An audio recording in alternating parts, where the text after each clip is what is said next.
Yes, Les, yeah, thank you very much. We now have a statement that we finally have obtained that Donald Trump said prior aboard the Air Force One as he left for Alaska. Let's take a listen into his statement. I can't tell you that. I don't know. There's nothing set in stone. I want certain things. I want to see a ceasefire. This is not to do with Europe. Europe's not telling me what to do. But they're going to be involved in the process, obviously, as will Zelensky. But I want to see a ceasefire rapidly. I don't know if it's going to be today, but I'm not going to be happy if it's not today. Everyone said it can't be today, but I'm just saying I want the killing to stop. I'm in this to stop the killing. You know, we're not putting up any money. We're making money.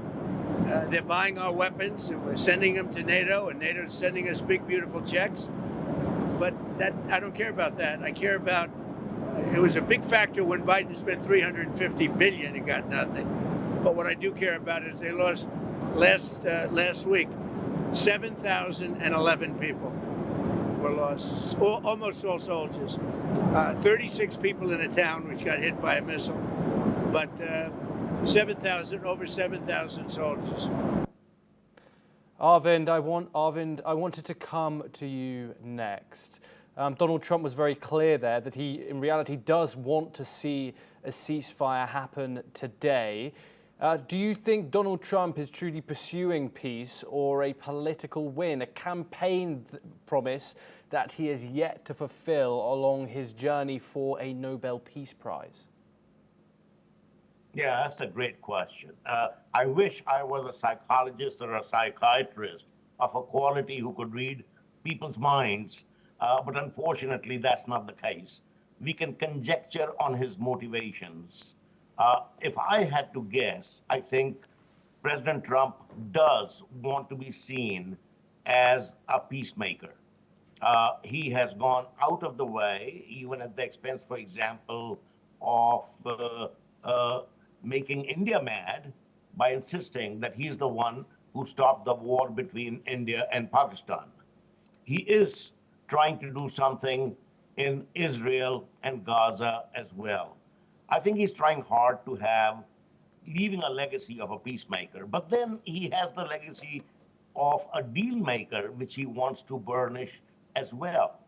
So unclear to me what his motivations are, but either way, I think it is good for the world that the President of the United States has gotten involved in trying to create peace in what seems like an intractable war at this juncture. Because the gap is so much. Russia has so much territory of Ukraine. They have Crimea. There are no signs, people thought that the Russian economy will crumble and there'll be some kind of a political upheaval in Russia as well. But we really have not seen signs of that. They are marching along steadily. Their economy, notwithstanding what I hear is hollowing out, still is holding up. So not clear to me what the resolution is going to be other than starting this conversation. And I think whatever President Trump's motivations might be, I think good will come out of it to the extent that we will have clarity on the intention of President Putin, and we'll have clarity on where the US stands and how far it is willing to go. And on the flip side, I think the Ukrainians have some very hard thinking to do. Because while it is true that's in their constitution, that they cannot give any land away, and that would not be unusual because that's really in the constitution of every country.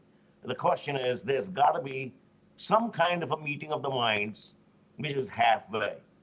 And, a good deal is always where everyone walks away unhappy.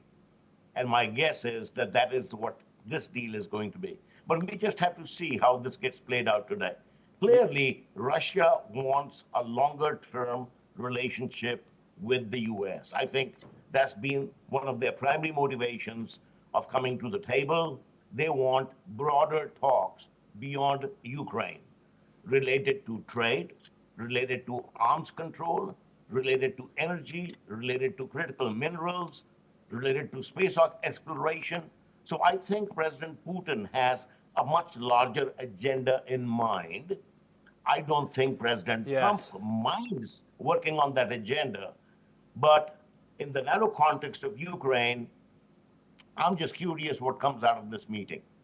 Yes, Arvind, thank you very much. Lesia, let's finish with just a question from yourself. Trump has obviously floated the idea of security guarantees, but outside NATO. Would Kyiv accept that, given their quest for NATO membership that is still ongoing and was ongoing before the Russia invasion?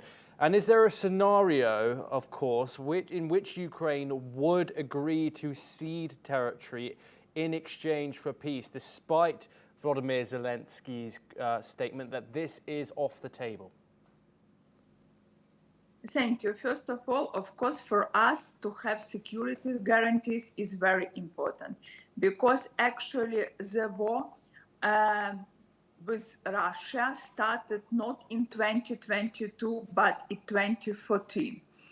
And because we hadn't any security guarantees, and in that time, big military support, you see that in 2022, they continued. And we're absolutely sure that without our participation in Alliance, without any additional security guarantees, we will have the same scenario in future. So it's also the question of sovereignty, and Ukraine has the rule to decide in which alliance Ukraine could be a participant. We believe that Donald Trump and European partners also understand this, and they will, with us, in collaboration with Ukraine, will develop all these security guarantees for us. And the second question, as I mentioned, we are not ready now to talk about the territories under Russian control, about recognition of the territories as Russians. Because according to the international law, when one country make invasion to other country, it's absolutely under international law, and it's impossible to recognize that actions, that legal actions. Yes, thank you very much to all our guests that have joined us.